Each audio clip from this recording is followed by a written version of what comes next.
10mm socket.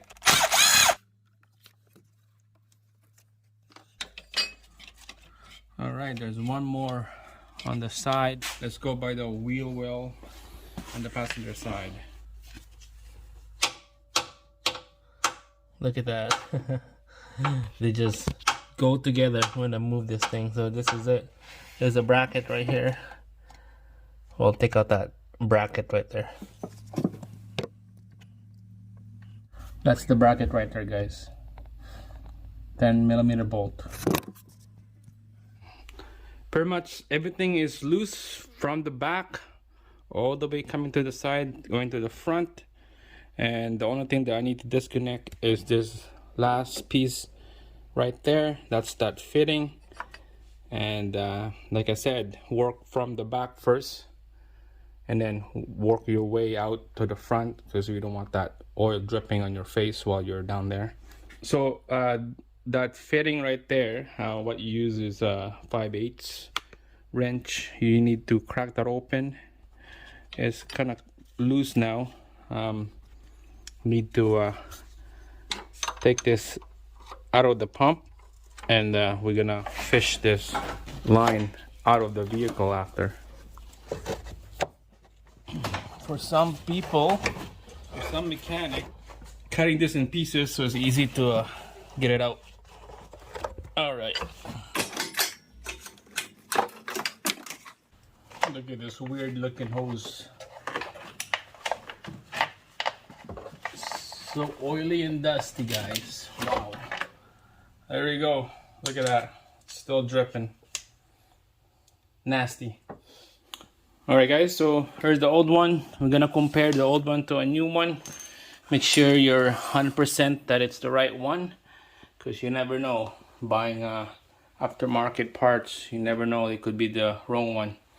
So double check, make sure they're mirror image. And these brackets right here, there's about 4 of them. We're gonna take those off and put it on the new hose right there. So they have to go exact the same spot, exact the same position. Okay, so we're gonna prep the line before we install the new one in. So here's a new line with these brackets bolted down together now. It's a really time consuming, those brackets. My god, I don't know why they should have put that new one in when you make a new line. It took me about half an hour to do everything. This service cap right here, make sure you use that. Came with the kit.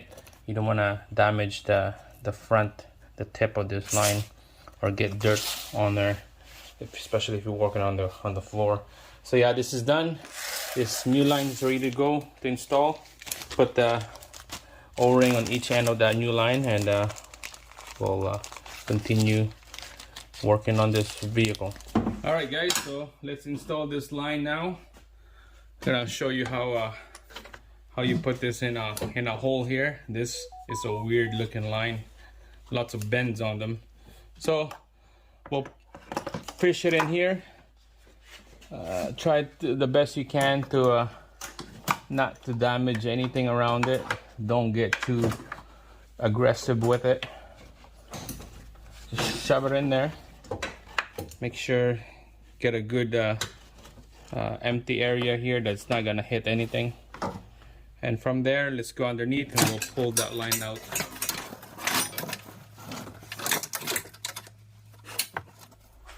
All right guys, I just yanked that thing down and everything went in the right place. So it goes like this, down here like that, and goes right there.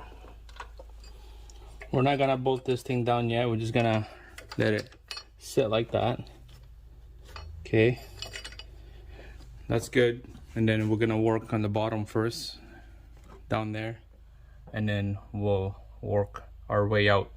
So at the end of that line, connect the end of the line to the rack and pinion, and then those 2 bolts that holds to the subframe, and then there's one over here on the bottom bracket, and then there's one right there, and then this is the last one, and after that we're gonna tighten that fitting right there.